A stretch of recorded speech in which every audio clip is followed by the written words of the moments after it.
Hello dear students, आज का topic है मेगास्पोरोजेनेसिस, गुड़ बीजाणु जनन। यह आवृतबीजी पौधे का बहुत इंपॉर्टेंट क्वेश्चन है। इसको आप देखिए। इसमें सर्वप्रथम क्या है कि गुड़ बीजाणु जनन किसे कहते हैं। तो गुड़ बीजाणु धानियों में गुड़ बीजाणु के विकास को गुड़ बीजाणु जनन कहते हैं। इसमें सर्वप्रथम क्या होता है कि स्टिग्मा, स्टाइल और ओवरी, इसमें तीन पार्ट ये ऐसे हो गए, ये फीमेल पार्ट्स हो गए। इसमें जो होता है इस तरीके से ये ओव्यूल हो गया। तो ओव्यूल जिस स्थान पे जुड़ा रहता है उस स्थान को प्लेसेंटा बोलते हैं। क्या बोलते हैं? प्लेसेंटा। ठीक है। तो इस तरीके से ओवरी के ऊपर एक उभार बढ़ता है। उस उभार को अब यहां पर मैंने स्टार्ट किया है। वो उभार इस तरीके से ओवरी पर उभरेगा। ठीक है। यहां पे जो होता है प्रोटोप्लाज्म जो होता है सघन हो जाता है। ये फिगर नंबर ए हो गया और इस भाग का नाम रख दिया गया न्यूसेलस।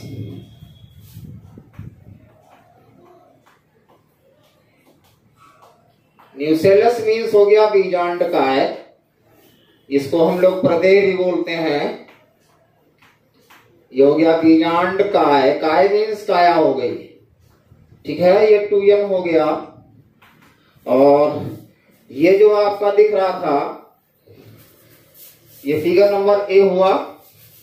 हमने बताया ओवरी पर ये उभार होता है।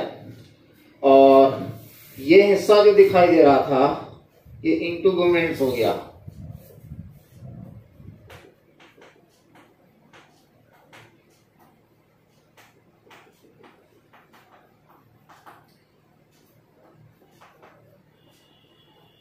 ये आपका हो गया, इसको बोला जाएगा अध्यावरण।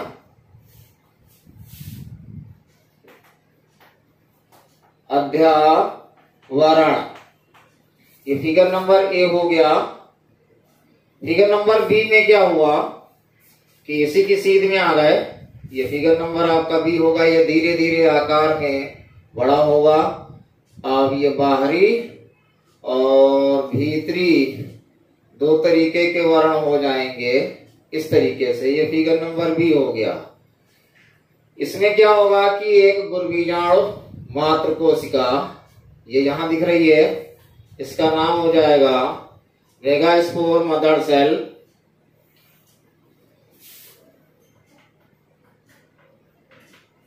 Mega spore mother megaspore mother cell. ये 2n हो जाएगी इस तरीके से। इसका नाम होगा गुड़ बीजाणु मात्र कोशिका। दोनों मीडियम में आपको बताया जा रहा है गुड़ बीजाणु मात्र कोशिका। ये 2n हमने लिखा नहीं है, ये डिप्लॉयड होती है। ठीक है। ये आपका 2n हो गया। ये हिस्सा वही न्यूसेलस कहलाएगा। इसको आप इस तरीके से ये कर सकते हैं। ये बीजांडकाय हो जाएगा। फिगर नंबर सी में जब आए तो फिगर नंबर सी में जब हम पहुंचे तो फिगर नंबर सी में यहां पर इस तरीके से ये जो कोशिका थी ये डिवीजन करेगी जिसका नाम होगा meiosis cell division. Meiosis cell division. इसका हिंदी नाम हो जाएगा अर्धसूत्री कोशिका विभाजन। इसका नाम होगा अर्धसूत्री कोशिका विभाजन। इसी का हिंदी शब्द है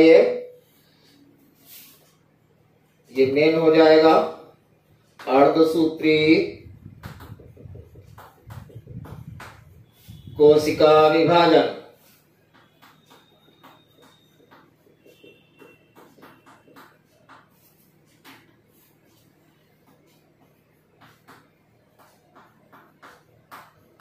ये फिगर नंबर आपका बी था, ये ए था।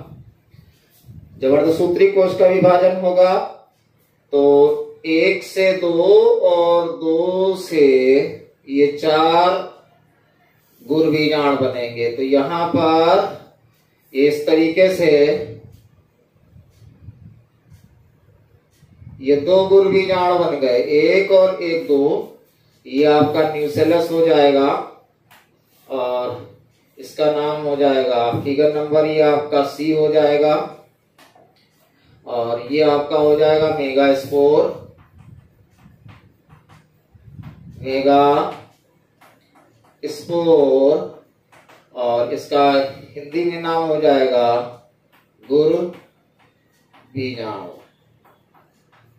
ये आपका एन हो गया, एन मीन्स हैप्लॉइड। बाकी सब 2n है, केवल ये जो है एन हो जाएगा। ओके, क्लियर हो गया सभी को? क्या बताया? सर्वप्रथम ओवरी पर एक उभार उभरता है, इसके अंदर जो होता है प्रोटोप्लाज्म जीव द्रव्य सघन होकर गुरबीजाण मात्र कोशिका को जन्म देता है। ये अर्धसूत्री कोश का विभाजन द्वारा गुरबीजाण बनाती है, 1 से 2 और 2 से 4। इस तरीके से ये आपके 4 गुरबीजाण बन गए।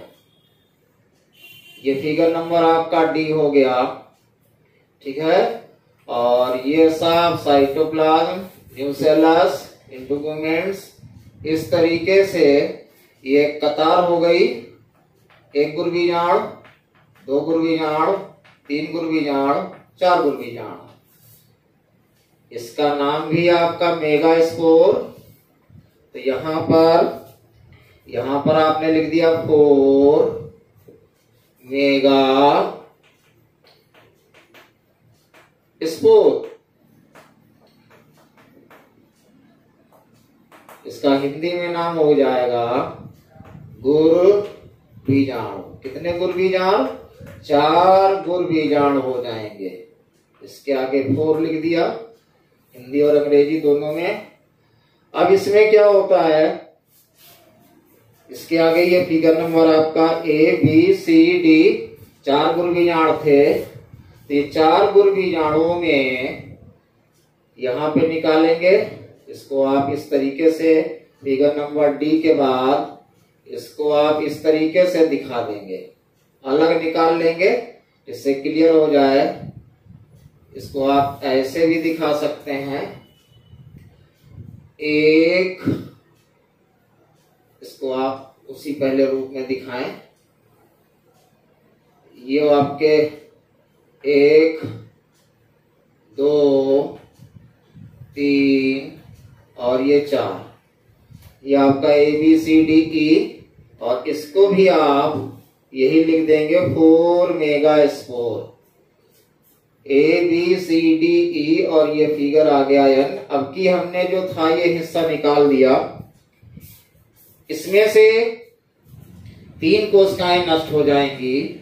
यहां आ गए, ये आपका 1, इस तरीके से ये 2 और इस तरीके से 3, ठीक है। और विशेषता यह रहती है जो सबसे नीचे की कोशिका होती है वो क्रियाशील होती है। तो ये आपका जो ग्रीन रंग में सेल बनी है, इसमें डीजनरेटिंग न्यूक्लियस हो गए। तो इसको ऐसे करके आ गए और यहां हो जाएगा 3 डीजनरेटिंग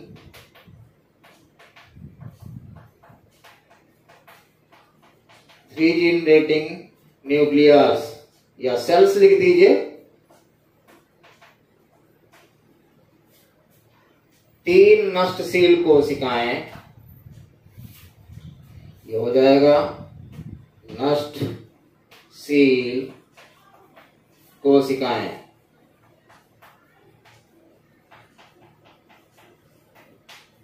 ये आ गया आपका, यहां पर ये एक सेल थी, यहां पर आप लिख देंगे 1 फंक्शनल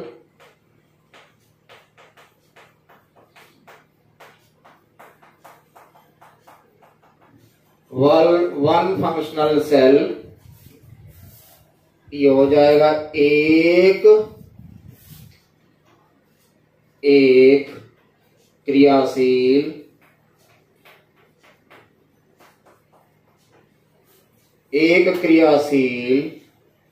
कोशिका।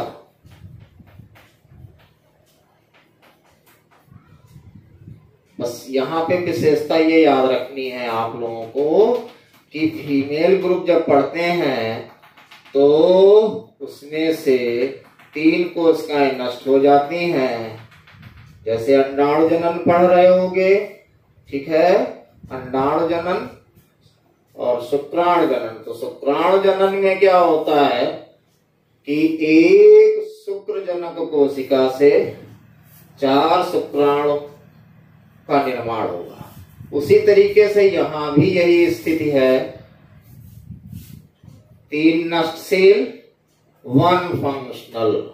ओके, सभी को समझ में आ रहा। अब जो हमने एक क्रियाशील कोशिका है उसको हमने फिगर में आगे बढ़ाया और उसको हमने इस तरीके से डायग्राम के रूप में ये दिखाया, ठीक है, और इसको बीच में रख दिया और इसमें ये सब साइटोप्लाज्म हो गया।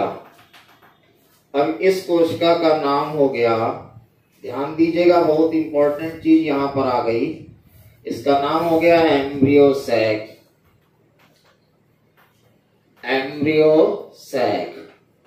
ये भ्रूण कोश हो गया, भ्रूण कोश। ये आपका यहां पर एन हो गया। ये भी आपका जो पिक्चर था ये सब फिगर एन वाले ही थे, इसको इधर लिख लीजिए जिससे समझ में रहे। एन हो गया, नाम हो गया एम्ब्रियो सैक। अब ई ऑफ जी, ये फिगर नंबर जी हो गया। ओके, आगे जब आप बढ़े तो यही कोशिका आकार में धीरे धीरे बढ़ेगी। तो उसको आप देखेंगे इस तरीके से, थोड़ा सा रेंज में बढ़ गई और एक अपर और एक लोअर। इसका नाम तो एम्ब्रियो सैक का सैक रहेगा। इसमें लेबलिंग आप निकालेंगे, ये आपका हो जाएगा, यहां पर लेबलिंग ध्यान से समझिएगा, ये हो जाएगा अपर पोल, अपर पोल। इसका नाम हो जाएगा ऊपरी ध्रुव या ऊपरी सिरा, सिरा भी बोल सकते हैं, ये ऊपरी ध्रुव। और ये हो गया lower pole,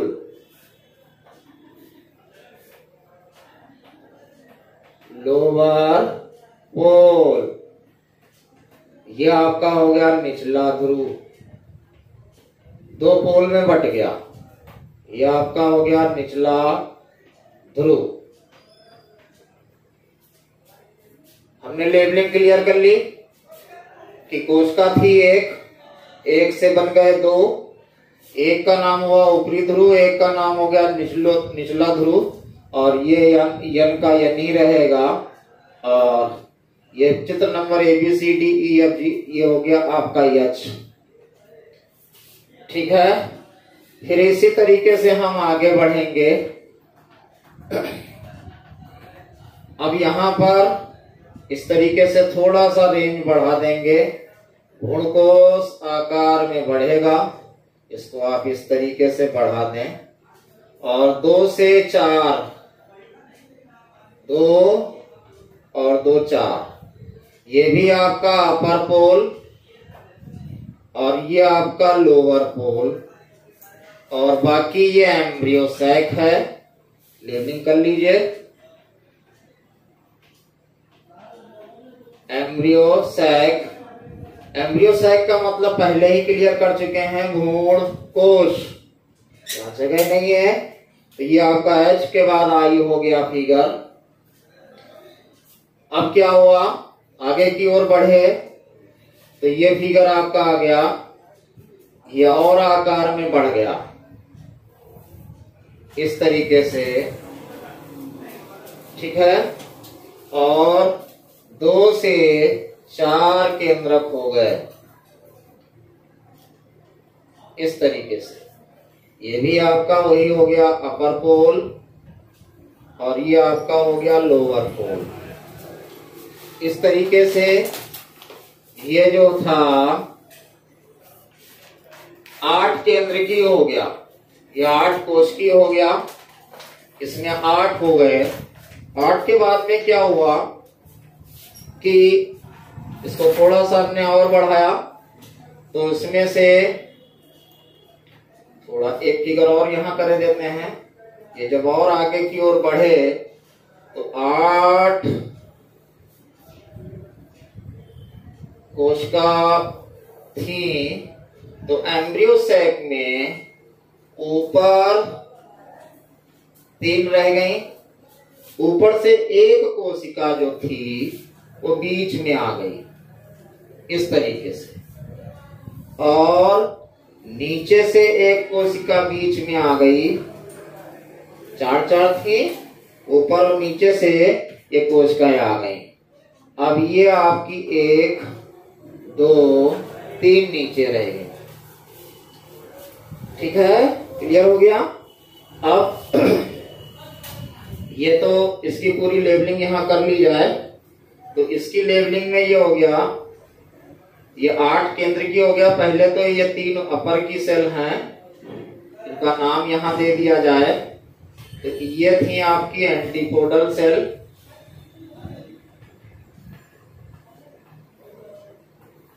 antipodal cell S लगा देंगे, 3 है, 3 एंटीपोडल सेल। तो ये आपकी हो जाएंगी प्रतिमुख कोशिकाएं, प्रतिमुख कोशिकाएं। धंधा हो रहा है, ये हो गया प्रतिमुख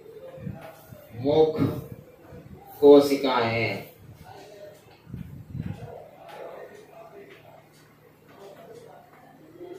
ये 3 थी, बीच में जो है एक ये था, एक ये था। इसका नाम सेकेंडरी न्यूक्लियस भी हो सकता है, द्वितीय केंद्रक। इसको डिफिनेटिव न्यूक्लियस भी बोलते हैं, लेकिन जब बोलेंगे जब ये आपस में जुड़ जाते हैं। तीसरा नाम POLAR, पोलर न्यूक्लियस।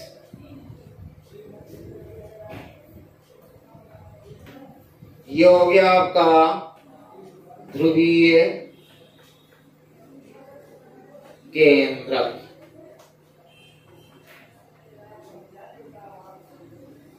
ध्रुवीय केंद्रक नाम क्यों पड़ा? एक छोटा सा वाइवा हो जाता है कि ध्रुवीय केंद्रक क्यों पड़ा, क्योंकि जब हम यहाँ पर नाम देते हैं अपर पोल और लोअर पोल, ध्रुव नाम देते हैं या सिरा भी बोलते हैं, तो एक न्यूक्लियस ऊपर से बीच में आता है और एक न्यूक्लियस नीचे से बीच में आता है। इस आधार पर इसका नाम ध्रुवीय केंद्रक पड़ा। नीचे की जो 3 सेल्स थी, उसमें से जो बीच की कोशिका थी उसका नाम था अंड कोशिका। अंड कोशिका, इसका नाम हो जाएगा एग सेल। एग सेल एक है, और ये जो 2 दिख रही थी, एक ये, इनका कलर चेंज कर देता हूं, ये इधर ग्रीन हो जाएंगी एक, और ये ग्रीन हो जाएगी। ये इसका नाम हो जाएगा helping cell. Helping cell yes हो जाएगा। इसको आप सिनर्जिड सेल भी बोलेंगे, और सहायक कोशिकाएं, कोशिकाएं। ठीक है, तो ये 3 हो गई, ये आपकी 2 हो गई, अंड कोशिका 1 हो गई, और हेल्पिंग सेल आपकी 2 हो गई। तो 2 3 3 1 4 2 1 3 4 5 और 3 8। तो इस तरीके से अब जैसे प्रश्न पूछा जाता है आवृतबीजी के भ्रूण कोश में कितने केंद्रक होते हैं, तो होता है 8। इसको हम लोग नाम देते हैं पॉलीगोनम भ्रूण कोश। किस प्रकार का भ्रूण कोश पाया जाता है, पॉलीगोनम।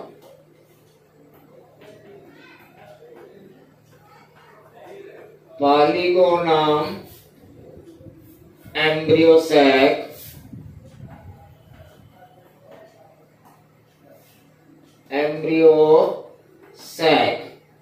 अब ये याद रखना है, ये एन ही रहेगा।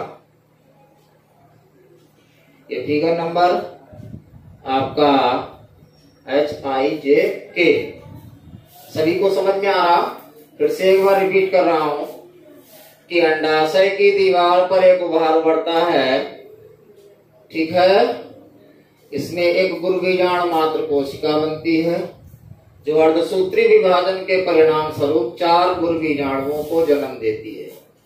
ये मेगास्पोर है, यहाँ पर आप लिख भी लें, हालांकि वहां मैंने लेबलिंग कर दी है, इसको इधर यन कर दीजिए और ये हो जाएगा मेगा स्पोर, और हिंदी में नाम यही हो जाएगा जो लिख के चले आया, गुरुबीजाणु। ठीक है, संख्या n हो गई। इसमें से जब आए यहाँ पर तो 3 केंद्रक या कोशिकाएं नष्ट हो जाती है, ठीक है।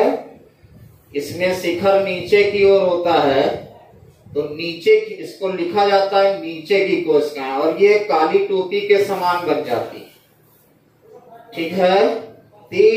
3 नष्टशील, यहाँ 3 लिख दिया, वहां इंग्लिश में भी लिख रखा है, यहाँ हिंदी में भी लिख दिया। 3 नष्टशील कोशिकाएं, 1 फंक्शनल सेल, 1 क्रियाशील कोशिका। तो ये ऊपर की कोशिका थी, ये क्रियाशील थी, और इस कोशिका को हमने बाहर निकाल दिया, और इस कोशिका का हमने नामांकन कर दिया एम्ब्रियो सैक। तो यहाँ पर लोगों में गलतियां हो जाती हैं। जो पॉलन सैक माने परागकोश होता है वो 2n होता है, लेकिन भ्रूण कोश n होता है, इस तरीके से। फिर क्या हुआ, अब जितने भी डिवीजन यहां पर हो रहे हैं, ये माइटोसिस सेल डिवीजन,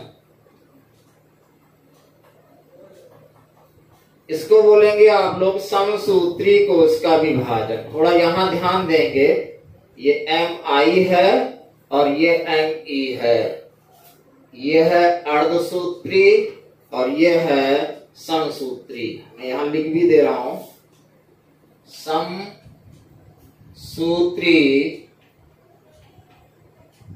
कोशिका विभाजन, कोशिका विभाजन,